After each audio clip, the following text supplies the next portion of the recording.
Welcome into the Treehouse. It's time to leave your worries outside and join me, Dan O'Malley, Trey Trenholm, and Raj Sharma.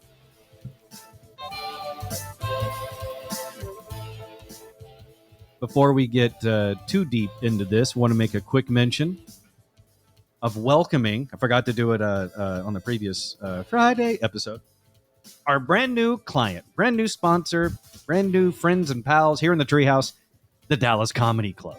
Yay! Yay! And you guys sound less excited about money? Jesus. The Dallas Comedy Club, our newest sponsors here in the Treehouse. We're very, very happy and grateful to have them on board. It is actually your all new home for comedy in Dallas-Fort Worth.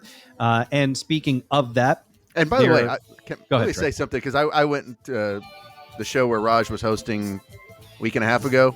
Yeah. Or maybe it was 2 weeks ago.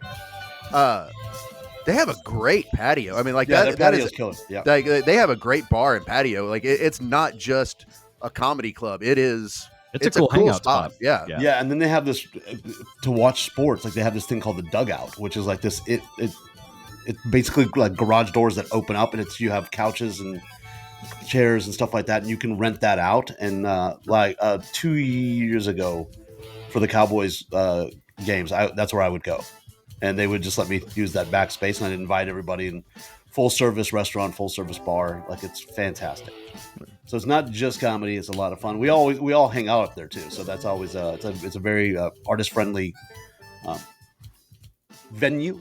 You can rub elbows with the semi-famous comedians coming through town, which includes this weekend at the Dallas Comedy Club. Let's see, Friday and Saturday, September 29th and the 30th. Brett Ernst is headlining the Dallas Comedy Club. It's one of those guys that you might recognize his name if you follow comedy. If you don't, you might recognize him by his face as Daniel LaRusso's cousin-in-law on Netflix's Cobra Kai. Yeah, he's great. And by the way, yeah, I'm so good with faces that 1 year ago, when Tara and I made our move here to St. Thomas, or as Trey likes to call it, St. Tulsa, we were in the Fort Lauderdale airport, or Miami, I forget. We're at a Florida airport, and I saw Brett Ernst walking by in the terminal. I was like, hey, I didn't say anything to him because I'm not weird. I'm just weird on my own. I didn't want to make it weird for him. It's just weird for me. But I recognized him. And I was like, oh, hey, that's the guy from Cobra Kai. Yeah. To which Tara's like, huh? I was like, the guy that tried to jump Johnny, and he and his goons he had found all got their asses kicked outside of Johnny's really crummy apartment after they were like jacking with his Camaro or something. Mm-hmm. And she's like, oh, okay. I kind of have I don't know what it is. I just have a weird thing about recognizing people's faces, especially in airports. So I recognized him. I think it was Fort Lauderdale Airport. I've also Diane Wiest, saw her at the New Orleans airport. I don't even know who that is. She thought you would have, because it was at night. She was wearing sunglasses, afraid someone would recognize her. And the only person in that entire terminal that recognized her was me. And I didn't bother going to say hi just because she seemed kind of stuck up. She's like, wearing sunglasses at night, don't bother me. Did you ever see the movie with Steve Martin? Did you ever see Parenthood? No. Okay. Did you ever see... Trey, did you ever see that movie? Parenthood, yes. All right, so she was the mom of Joaquin Phoenix. She had the short red hair. When the lights went out, they turned it on, and it was their vibrator that they were showing. It was hers. Yeah. That's, also, there was the TV show Life in Pieces. She was a mom on that. Anyway. No. I did get a really cool in Vegas. I think it was Vegas, or if it was Indianapolis, one of the two. But I kind of went down finding like an empty gate where I could just chill by myself. And coming out of that gate, it was completely empty. There was one guy and a handler, and we kind of bro nodded at each other like, "I know who you are, buddy." And it was Kenny G. Yeah.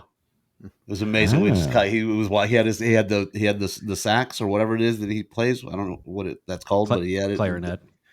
He had it in Or his, is it the oboe? I don't know. He had it in his little black case, and he was being escorted by a gate agent to the next gate that he was at. And I just kind of looked up, and I was like, in my head, I went, "Oh, Kenny G," and I think he heard it because he is mystical. I think he heard me in my head go, "Hey, that's Kenny G," and he looked right at me, and we just kind of went back at each other, and I was like, "This is cool." I was like, Oh, the "I little got head nod, actually, very nice. yeah," and Yeah. I posted it on Facebook. I was like, "Nobody's gonna believe the story," and I wouldn't make this up, but I just got a bro nod from from Kenny G. Did he respond to it or anything? No. The only person that's ever That's responded, how cool he is. yeah, he doesn't need to. He knows. No. The only person that ever responded to me like that, it got my agent to call me, was Richard Marks. Oh, I was in Reno. I was performing at the Laugh Factory in Reno, and he was performing at the big theater downstairs. It was sold out, like 3,500 people. I'm sure. And the entertainment director is the one who took me down there, and she's friends with him. And so we get to do the meet and greet. And I just told he's super funny in concert, and he cusses like a sailor, and he's hilarious. He's also married to Daisy Fuentes from MTV. Yes, he's one life. He's one life. He has had a hit song in every decade since the 80s.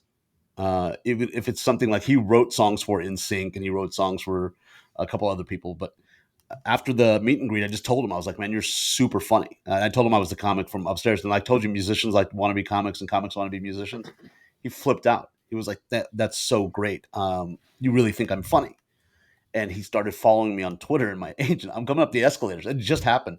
And she goes, "Why is Richard Marks following you on Twitter?" Because we're bros now. we're cool now. And I've invited him to the We're going to start opening up for one another. Yeah, he doesn't want to open up for my crowd in my crowd in Reno. They're the sweetest people in the world, but it's a lot of truckers. It's a lot Your of truckers people, and their right? family. Your people. Yeah, it's more truckers Some other and their famous family. people I've seen at the airport, in addition to the two semi-randoms I've just mentioned, the Brett Ernst, Diane Wiest, and then also I always forget his name. It's like the guy who co-starred in the Divergent movies. Like, he's a really good-looking guy. But again, it was at Boston Logan Airport when we were there years ago. I saw him walking by. I was like, "Hey, it's that guy," and no one else recognized him. Like celebrities really do, and this is true for a lot of people. No one thinks about you the way you think about you. And that's very true with celebrities, but they don't realize it because so many people in their circles are constantly thinking about them. They have a hard time grasping that, right? Yeah.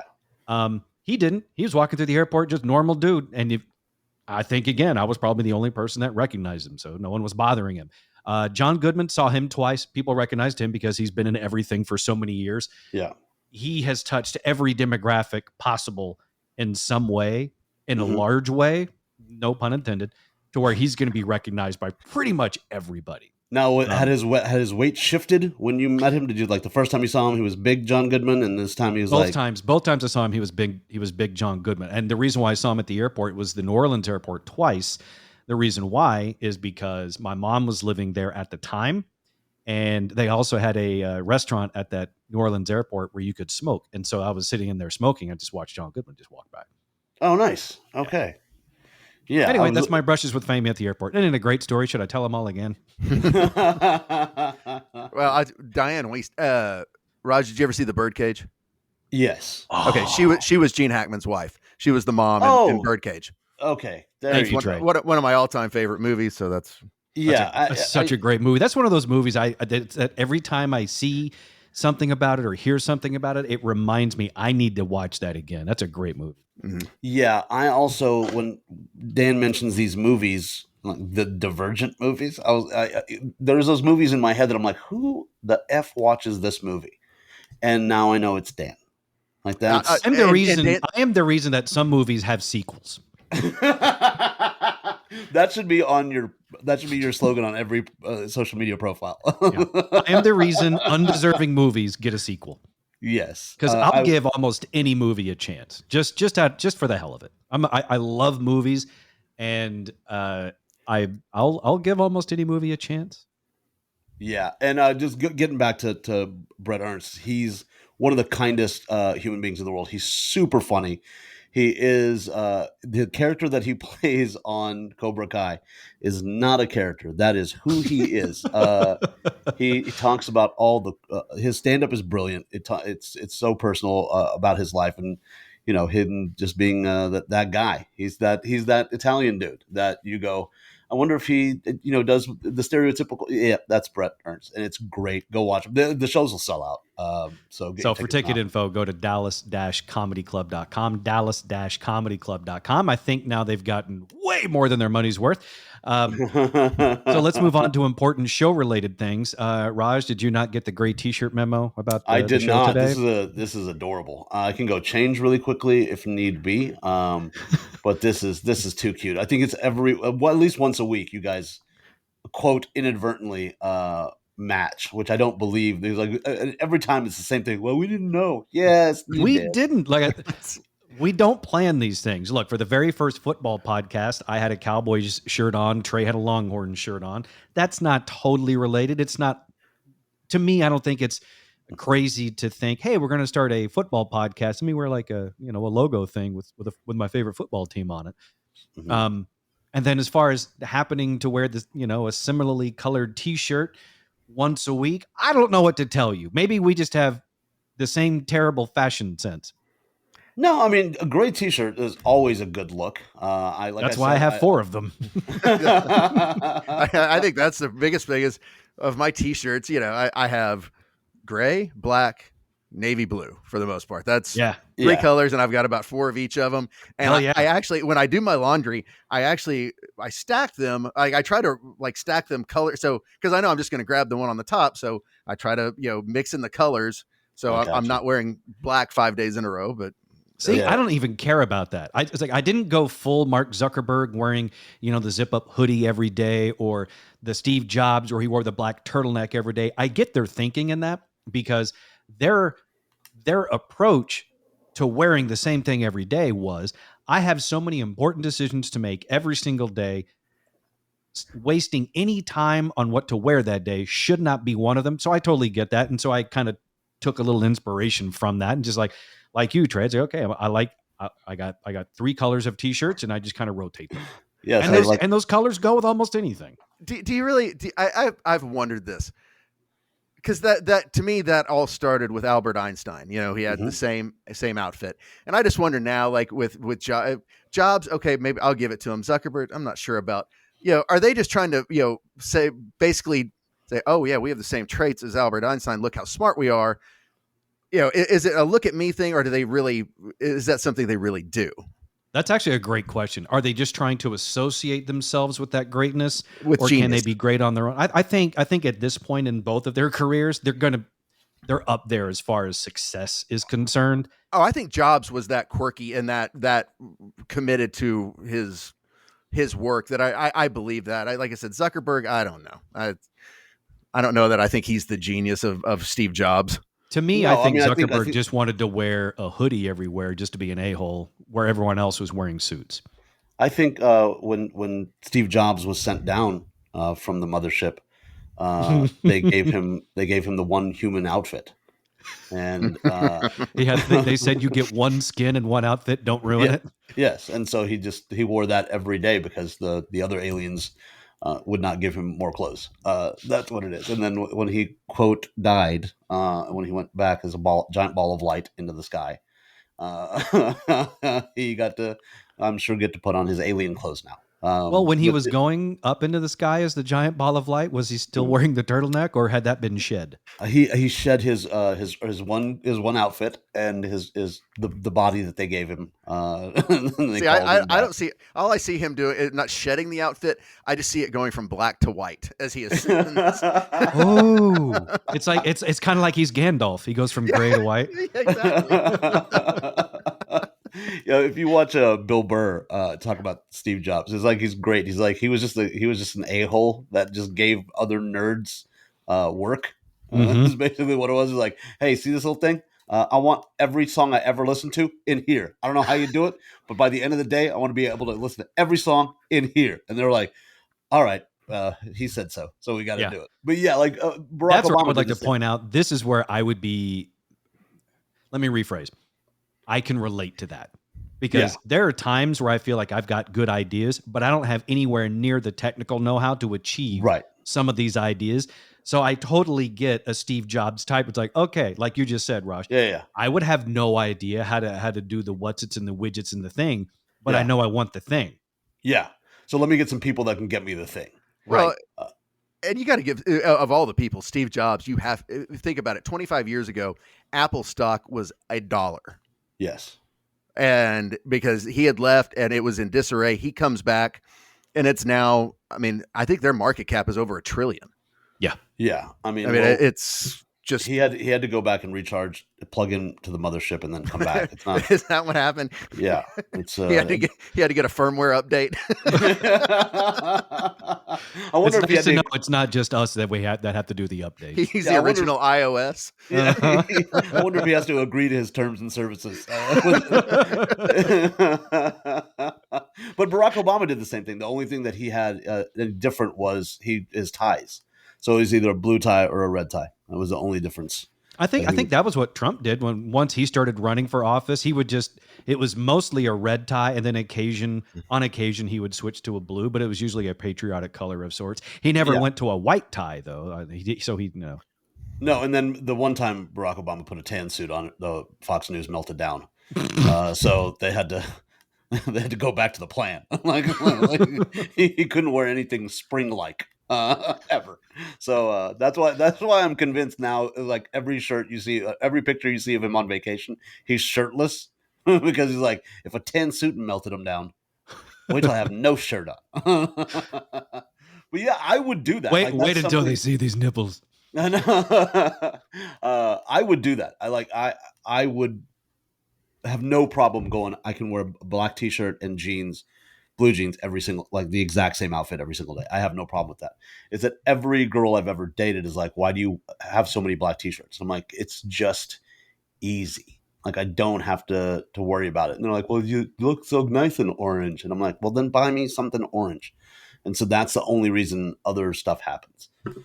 So the only colors in your closet are from things your exes have purchased for you? For the most part, yeah. Or it's colors they've suggested. Like, you should wear that. I'm like, all right, for you, I'll do that. But if it's me, I'm black t-shirt and blue jeans. Mm-hmm. So what is it then? So if you go out on a date, are you wearing the same thing? Yeah, I mean, I don't really. I'm old. I'm not dressing up for a date. Oh, are you now past dating age, like Trey? No, no. I'm past getting dressed up for you. I feel like Trey's about to unload on me. Well, no, you just reminded me of something that I don't think we've discussed, and I'm gonna throw this out there, and then we can get back to it, which is the Golden Bachelor. Oh my God, yes. Can we not talk? That's just gross. Dan, have you not heard of this? Oh no, I've heard of it. Oh, okay. Oh, I've unfortunately seen some of the promos of Gary. Yeah. Oh, I am petrified. Oh yeah. Just generationally, if there's a bunch of Gen Xers and they start acting a fool, I the shame I'm gonna feel is palpable. So is Gary? So I think this is what we stopped watching The Bachelor. Like we haven't watched in a couple of years. Yeah. What I wonder about this new Bachelor, the Golden Bachelor, is he a boomer or is he a Gen Xer? Because if it's a Gen Xer, I might actually watch that. If it's a boomer situation, I'm like, I don't know. Well, he's mid-60s, right? I have no idea. All I know is his name is Gary and he's the Golden Bachelor. I have no idea about his age. I don't know I don't know if he's worth anything, either financially or spiritually. I have no idea. He's spiritually wealthy. That's how you plug him on the show. He's old and spiritually wealthy. He's ready to die. I said I don't know anything about him other than he's old. And usually when the bachelors that they get on the show are at least somewhat financially successful, stable, whatever. And I assume a man in his 60s is probably going to be pretty stable. I doubt they found Gary in a refrigerator box underneath an overpass and said, that's our Golden Bachelor. He is. And I'll still feel shame. Hey, I'll give him credit. He looks good. He's 72. 72. 72. Okay. Wow. Yeah, So- because there's one of the contestants on there is 72 as well, and I was like, all right, that I guess they gave him a certain age range, but it's just. But if we're being honest, sorry, Are you my playing phone some music? is Are you playing attached to some my music mixing from his board. childhood? Music from his childhood? Is that what we're? Are we trying to book a rebel ship? The sad thing is I don't think I can leave that in the show because it'll flag us on copyright licensing. No, yeah, my ringtone is and has been for a long time the cantina scene from Star Wars. Yeah. Oh wow. Okay. Anyways, what I was saying about Gary, 72 or not, if he's 72 and he's a good-looking guy and he's financially stable, maybe bordering on wealthy, why are they bringing in 72-year-olds for him to date? You know he's not going over 40. Yeah, he apparently. They should just ask him. They should just keep the 25 women vying for the roses the same age that they have been. Oh, I think that's good. Or mix it up where it's let's see what Gary's true intentions are. Let's throw some fellow 72-year-olds at him, but let's also throw in an impressionable 22-year-old who thinks she's emotionally intelligent. Yeah, I like it. Yeah, I would. You're right. That would make it more entertaining if they had a wide spread of ages for the women contestants. Mm-hmm. And that would also open up the possibility of us discovering if old woman strength is a thing like old man strength is. Well, it would make the hot tub scenes a lot better to watch. Would it? No, the 25-year-old. Oh, okay, Yeah. gotcha. So you were not looking forward to Gary, the 72-year-old golden bachelor in a hot tub with other 72-year-olds? No, that just sounds like Florida. Yeah, no, that's not a sexy hot tub. That's therapy. That's Tampa. That is a great idea for a show that you call it the Sugar Bachelor and just an old rich guy.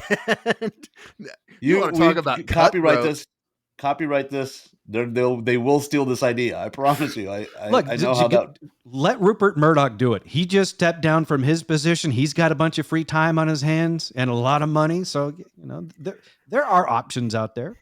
Yeah, I just I don't know.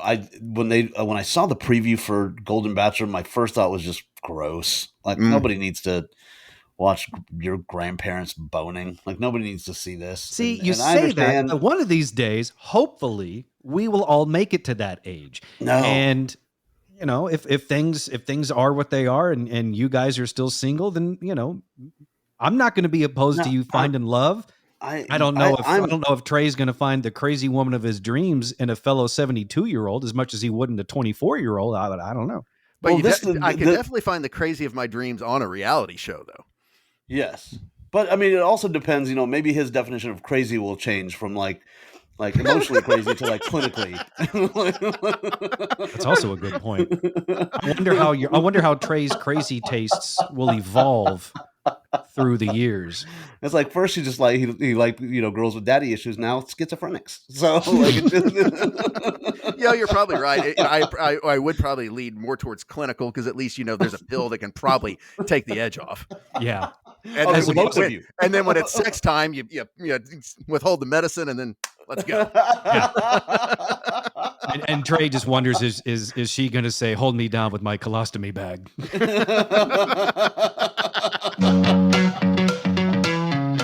You're in the Treehouse. Visit us online at treehouseonair.com.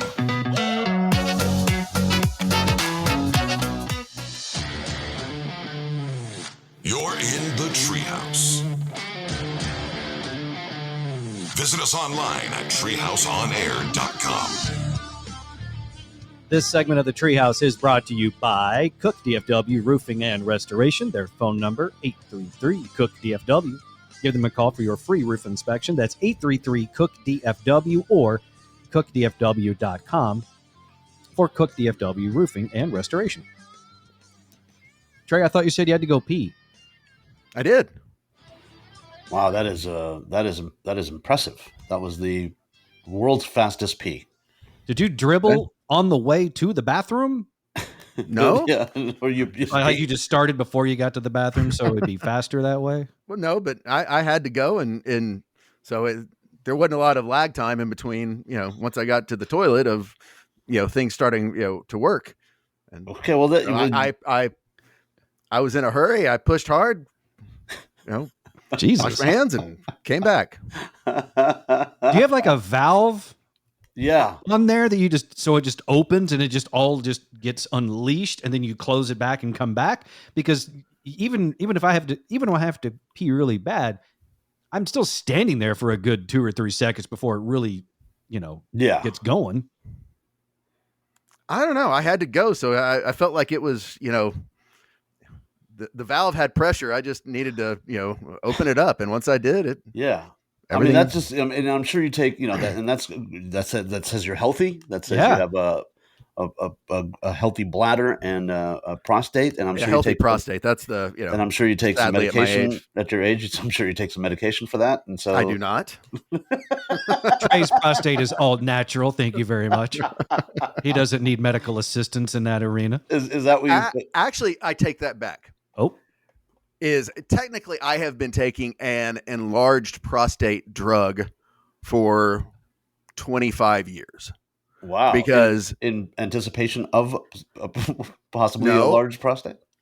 So I have been on Propecia, which is a pill that fights hair loss since I was 24. Oh, wow. And that Propecia came about, like all great drugs, as basically a side effect of so it's called finasteride, was the original enlarged prostate drug. And as they're doing their studies and, so it came out in the mid 80s. And then all of a sudden, like 10 years later, they're looking at this, like, whoa, all these people are saying they're regrowing hair or they've stopped hair loss. We're about to make a lot more money on something much better.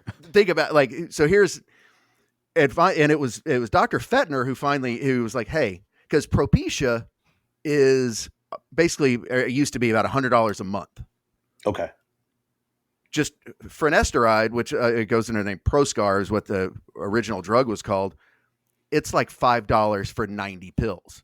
Oh, wow. And the Propecia is 1 milligram, where a finasteride tablet is 5. So you basically just take one every other day. But yeah. So okay. So yes, technically I have been on an enlarged prostate drug for a long time. That's what it is. Okay. So you've been juicing your straight all these years, and you're just coming clean about it now. Yeah, that's.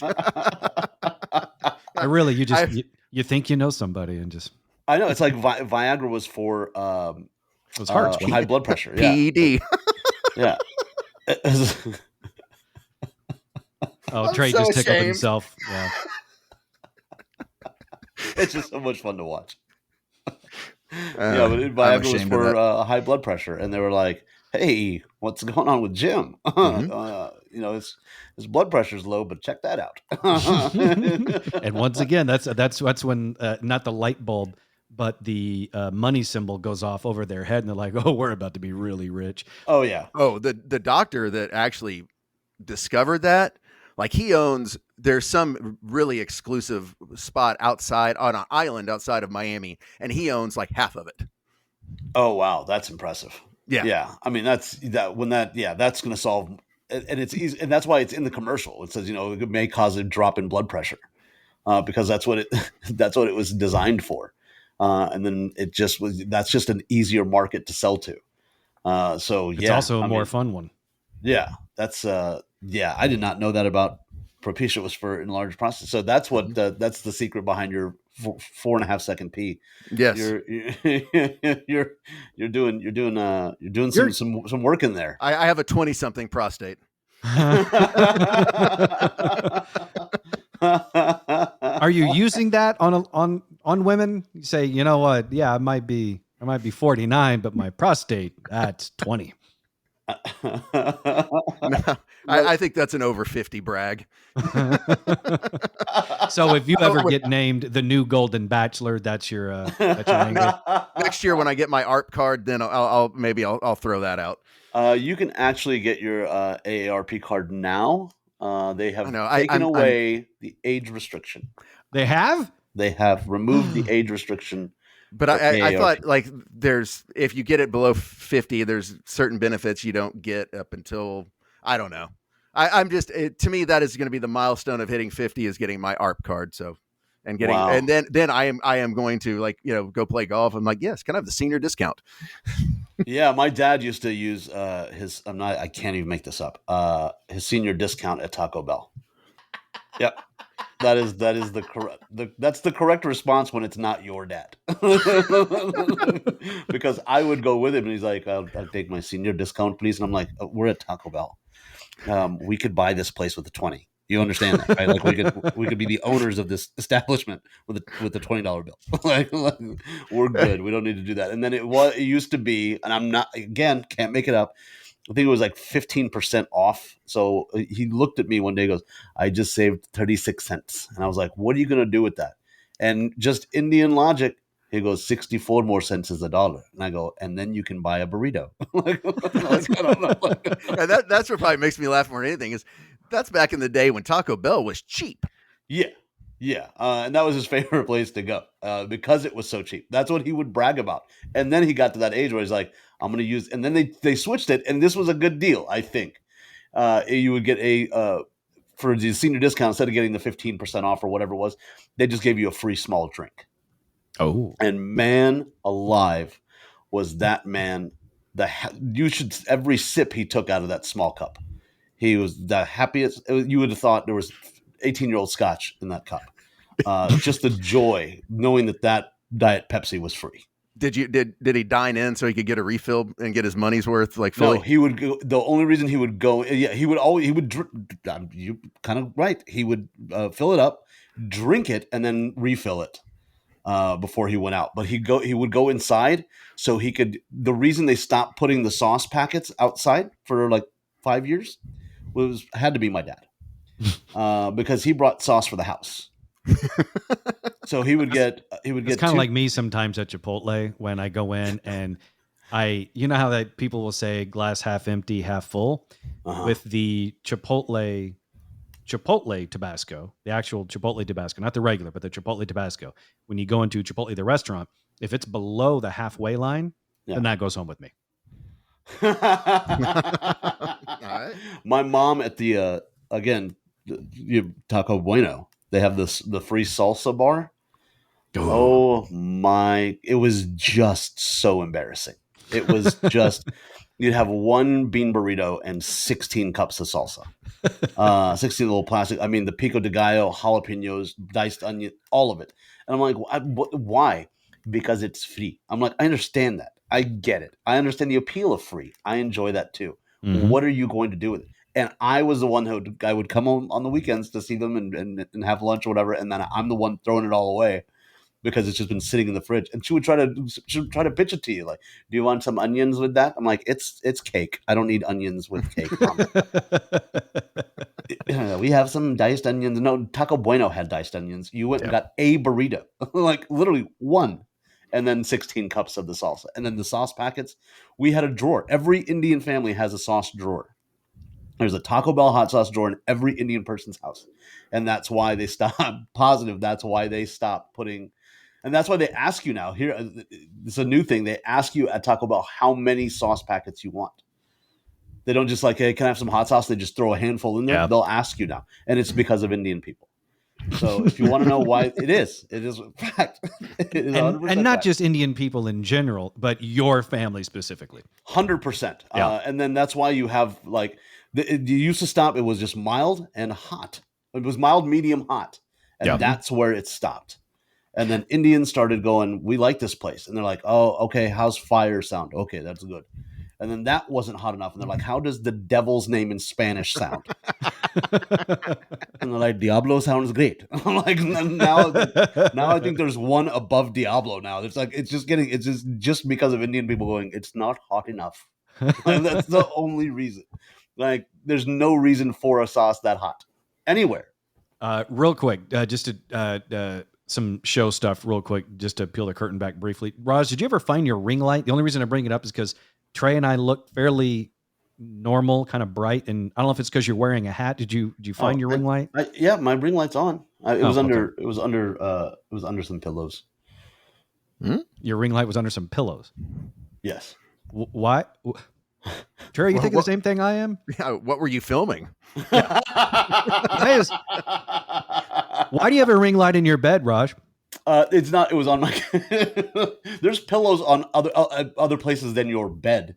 First of all, it was on the couch, and You're talking about the couch cushion. No, like the couch. That's pillows. a couch cushion. That's not a pillow. No, they're the throw pillows the little decorative things that you put on the couch.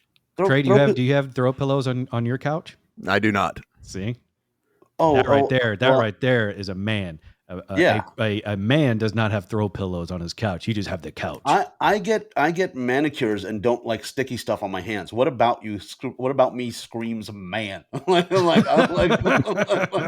not a man's man. I'm dainty. Honestly, having a ring light in your bed screams man. No, hang on, baby. I got to make sure I got good lighting here. Can you see this? No, I've thrown it on a ring light, or are you just happy to see me? Oh, I just got a bad business idea, and please don't. It would work. It would work. I'll tell you. But just think of a different kind of ring light. Oh gosh! Right? I'm already there. I think there's a market. I think there's a market there. No, my dog was on the. So I'd thrown the ring light on the love seat. And do you have a love seat? Of course, Trey? it's a love seat. Mm-hmm. No. Yeah, you have a love seat and a couch and a love seat. Have both of them. And I see before the ring light hit the couch. Yeah. So before the ring light touched those cushions, it was just a small couch. Once the ring light hits that, then it becomes a love seat. Yeah.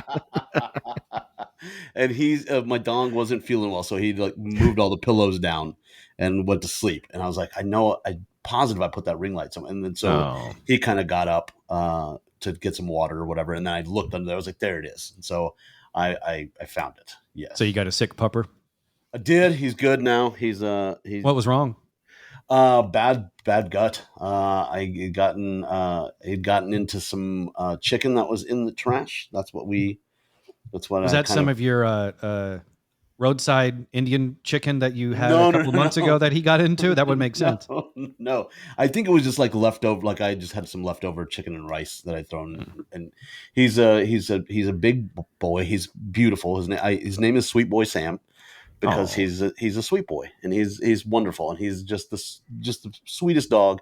But he's a dumpster and he'll eat anything. And what he's eaten after how his face will tell you like I did it and that's not going to be good. That's what his face says. Like, yep, I ate it. Does he weigh? Almost 100 pounds now, a little over 105. See, every time I've ever gotten a dog, adopted, whatever, one of the things I always think about is how big is this dog currently, or is it going to get any bigger? Because the next thing I think about is how big are the turds going to be that I'm going to have to pick up. Yeah, he's in the morning. And I don't want to. I've never wanted to have a dog whose turds are going to be bigger than mine. It's going to feel weird picking that up. In the mornings, he's a 2-bagger. Oof. Yeah. It's, you go out there with one bag and you're like, okay, and you have to take the two. When we got how many bags was it when he was sick? Oh yeah, could it be bagged? It couldn't be bagged, so it was a lot of water, and I would pour water. Like I would take a bottle of water out with me, and it would be the whole bottle of water, so that it would so that nobody got anything on their feet or anything over their shoes or anything when they were out walking. That's kind of you. Yeah. So and then I would take like dirt or grass and put on top of that as well. So when I got him, I asked specifically, how big is the dog going to get? Because Mom, I thought you were going to say you asked specifically how big are his turds. I think that was what I was trying to gauge. I was like, because Mom, he's a bulldog boxer mix. Okay. And I was like, okay. And the dad is 50 pounds. The mom's 40. So the girl who I got the dog from was my best friend growing up. He's now passed away, but it's his daughter. And she lived in Denison, and so she posted a picture of two dogs. I don't even know what the other dog looked like. She's like, "Does anybody want these puppies?" And I was like, "The one on the right, I'm going to take. That's my dog." And if you've ever had that connection where you go, "That's my dog," this is my dog. Like there is no he sleeps like on me. Like it's beautiful, but they lied. They said his max weight was going to be 47 pounds. And when I took him, I got him at 8 weeks old. When I took him to get his second round of shots, I think it was 6 months is how old he was. And the doctor was like, the vet was like, yeah, look at the size of those paws. And I was like, I know.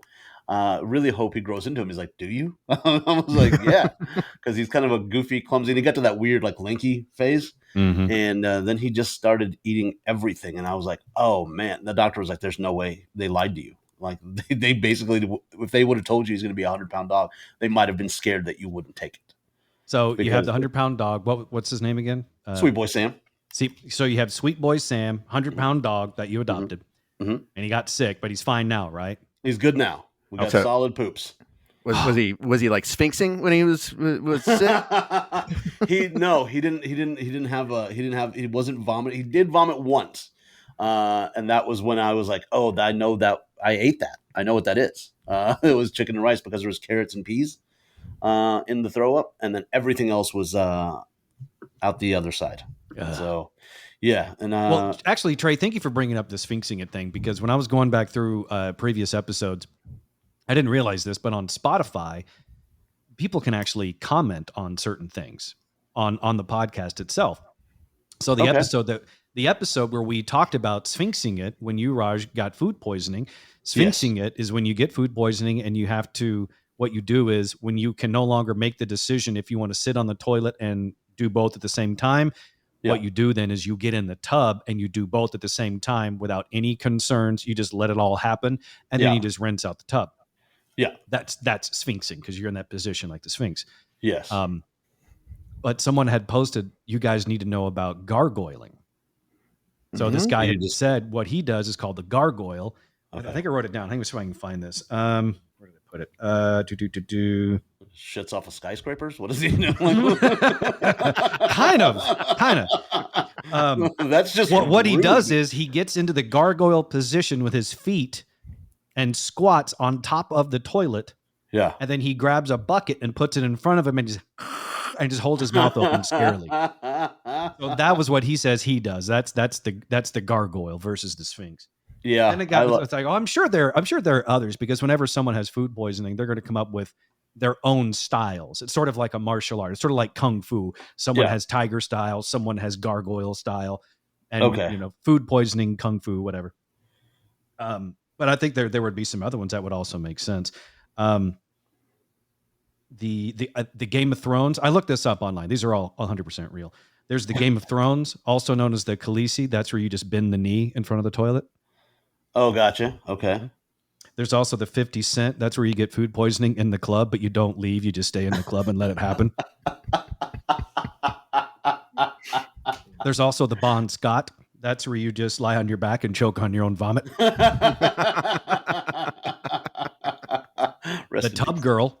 Okay. So instead of sphinxing it in the tub, you do the Tub Girl. Remember that photo online? No. That's where you're on your back and you're just ass up, going straight in the air, and then back down onto your own face. Surprised you hadn't seen that. Between that and the Goatsy image, that was one of the two classic horrific things to have seen online well before Two Girls, One Cup. Which would be another option if you had food poisoning, is just find the girls from Two Girls, One Cup. There's also Stephen King's Carrie. Oh, okay. That's where you get food poisoning at prom and don't leave. There's also the Tony Robbins. And that's where you have food poisoning in the bathroom, but while you're throwing up and pooping, you do that while running across hot coals. I thought you were just cussing out the audience. That might be an option as well. Do it in front of a live audience. I call that the Benny Hinn.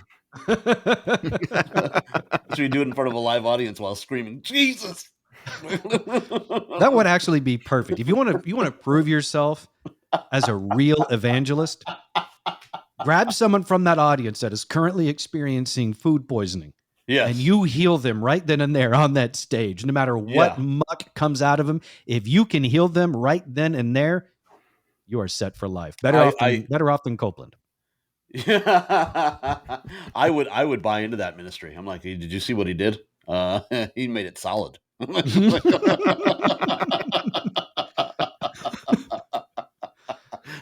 He is a man of God. So now we just cross televangelist with exorcism. It'd be a hell of a watch.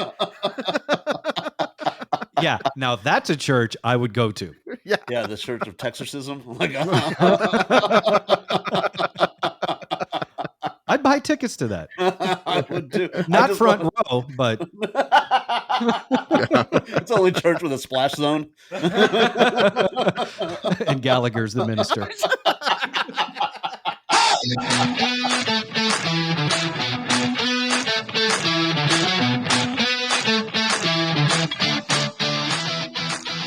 You're listening to the Treehouse. Visit us online at treehouseonair.com.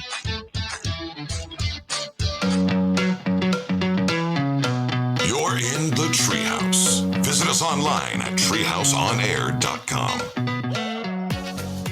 This segment of the Treehouse is brought to you by Brooks Plumbing. Brooks Plumbing. Phone number 214-368-3838. That's 214-368-3838 for any and all of your plumbing wants and needs. Full service plumbing company. Supporters here in the Treehouse. We appreciate them and appreciate you. The website, brooksplumbingtexas.com. Trey, what was it you were saying about spectrum? We're talking about the size of dog poops, and Raj talking about, his 100-pound dog. So I've had the extremes. I used to have Great Danes. Oh, now I have Daisy. And Daisy weighs how much? 3 pounds. And your Great Danes weighed how much? Biggest one was 175 pounds. Yeah. And So when you took your Great Danes on a walk, did you just bring a shovel? I would go, Or did you just leave it and blame it on a homeless person? I would always try, but I would go down to the grocery store, and it's a dangerous game because you have to really check the bags. But instead of using like a poop bag, I would go get the plastic grocery sacks. I thought you were going to say a lawn and leaf bag. Yeah, I had to do that. I had a 135-pound Rottweiler in college, and that's what I would. So when I'd go to the grocery store, and they're like, paper, plastic. I'm like, plastic, and double bag it. Mm-hmm. And it was because there was no poop bags that were big enough. Now they have different sizes, but there weren't anything big enough for this dog's dumps. Like it was impressive. And then I was like, okay. And then everything else after that was fairly mid-sized, like an average size dog. I'd have like a chocolate lab or whatever. And then with this one here now, you just saw him cross over. He's a giant, and he's the sweetest, doofiest thing in the world. But he's also mute, so he doesn't bark. When he does bark, he has to like squeeze all of the air out of his body, and that's what comes out. Oh, it's weird. Yeah, it's weird because it also sounds like two separate dogs barking. Oh, that is just odd. out of one. Yeah. So he doesn't say anything. So he tells you he needs to go out with his eyes. And when he was sick, it was just, I feel bad because he's right here and he can hear me. And I know you understand it, but it was just the funniest thing because he would just look at me like it's coming now. I can't stop it. And just that face, I would just start laughing. And he's just like, man, you get to talk about your problems. So Trey, when you go from 175-pound Great Dane on a walk, you can't just kind of kick that over and no one notice it. I mean, everyone's going to know your dog took a huge dump right there. You can't just leave it there, right? No. So now the opposite with Daisy, the 3-pound Chihuahua, do you even bother to pick that up, or you just kind of just blow it down the street like an acorn? I try to always have a poop bag, and now the sad thing, especially if it's dark, I usually can't see even with a flashlight. Sometimes if she takes a big turd, it looks like a 3 peanut in a shell. That's the size of it. Look, I would like to point out 2 things really quickly. One is a disclaimer. One is that I think you are a terrible person if you throw gum on the ground and you don't pick up after your dog. Okay. I want that said. Yes. Unless your dog is so small that when it drops turds, if your dog's turds are smaller than squirrel turds, you shouldn't even mess with it because it actually is going to hurt the environment more by using the poop bag. Just blow it in the grass or something. We have rabbits running around the neighborhood, and rabbit turds and daisy turds are very similar in size. But like I said, I try to be a good person and pick it up. If I don't have a bag, then what I will do instead of leaving it in the grass is I literally will just take the tip of my shoe and just flick it, and it'll, a pebble or two will go in the street, and no one's worse for wear. For a second there, I thought you were going to say that you were flicking it towards like doors and windows. That's what I was like. I flick it towards that neighbor I hate.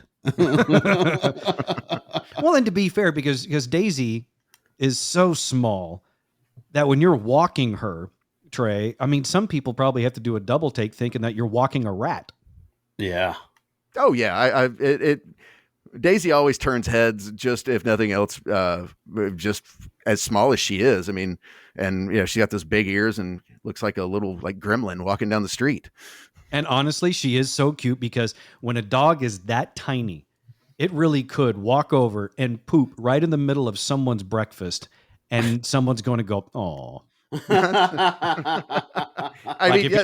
Raj is 135-pound Rottweiler from college did that, that's a vastly different reaction. That's a vastly different awe. Yeah. I was like, "Oh, that was $12."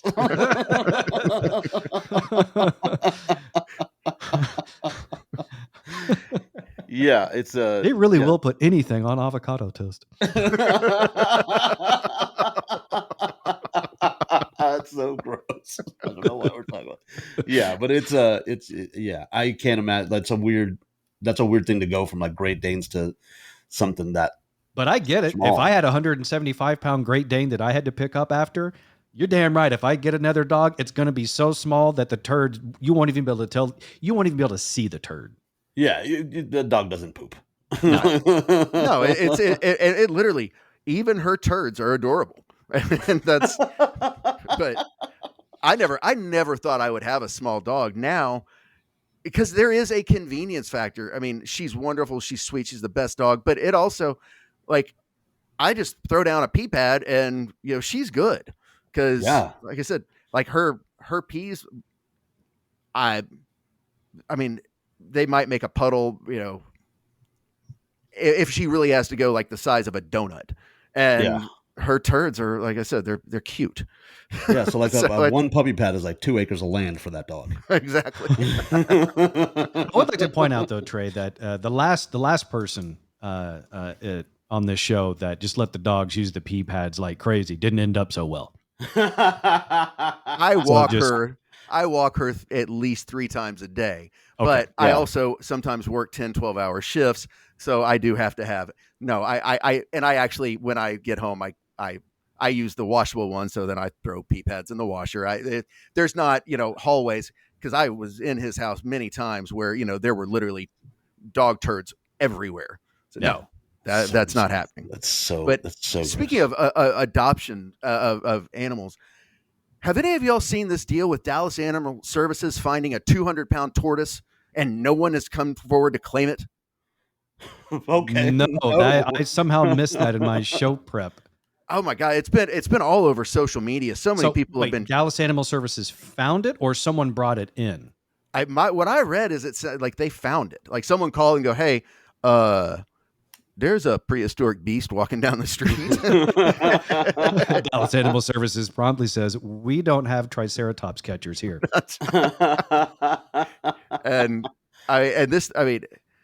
I can try to see if I can pull up a picture of it. I mean, it's a big boy. Like, I don't know if y'all can. Oh yeah, I saw it. Like, yeah, that's a big damn turtle. Yeah, and old. I mean, that if a 200-pound tortoise has got to be, over 80 probably. Is that what it is? I don't know how to calculate a turtle or tortoise's age. Yeah, how do you do that? My assumption is based on weight. So like you said, it's 200 pounds. I just assume 1 year for each pound. So I'm just going to assume this tortoise is 200 years old. Yeah. I know they live well over 100 and as they're kind of like lobsters, they just they can grow forever. So you get to 200 pounds. I'm assuming you're up there. Yeah. I'm assuming it was like 12 pounds when it decided to leave the owner's house. And by the time it got to where it was, it's now 85 and 200 pounds. They're not swift beasts. For a tortoise to get that big, someone has taken a lot of care of it, which is why it's surprising. And I don't know why, because you see so many people who give away, they'll call it rehoming animals. Yeah. But I can't imagine someone who took that much care of an animal. Like, but how are you missing a 200-pound tortoise? Like, that's I don't think they're missing it. I think it was gone. And there might be some restrictions in the city. I don't know if there's they said it's not an illegal animal. It's because it's one of those things. You can buy a turtle, and sometimes you think you're getting something that's the size of a shoe, and 20 years later you've got Godzilla.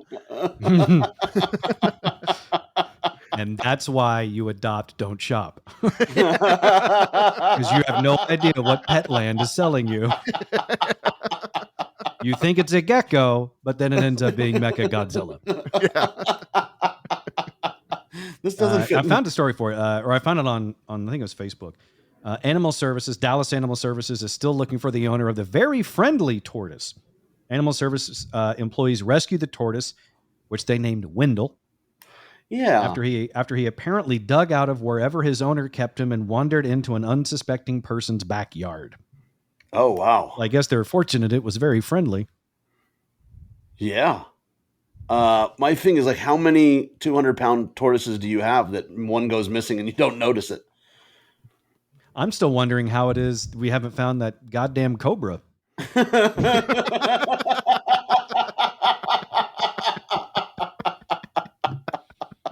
That's a sentence that's said in India every day.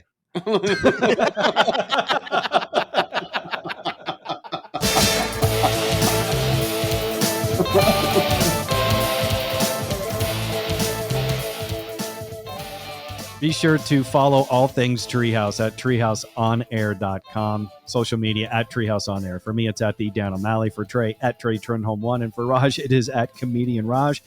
And the Treehouse is open for business. Treehouseonair at gmail.com. And be sure to tell a friend to join you here in the Treehouse. We'll see you next time. See you. See you.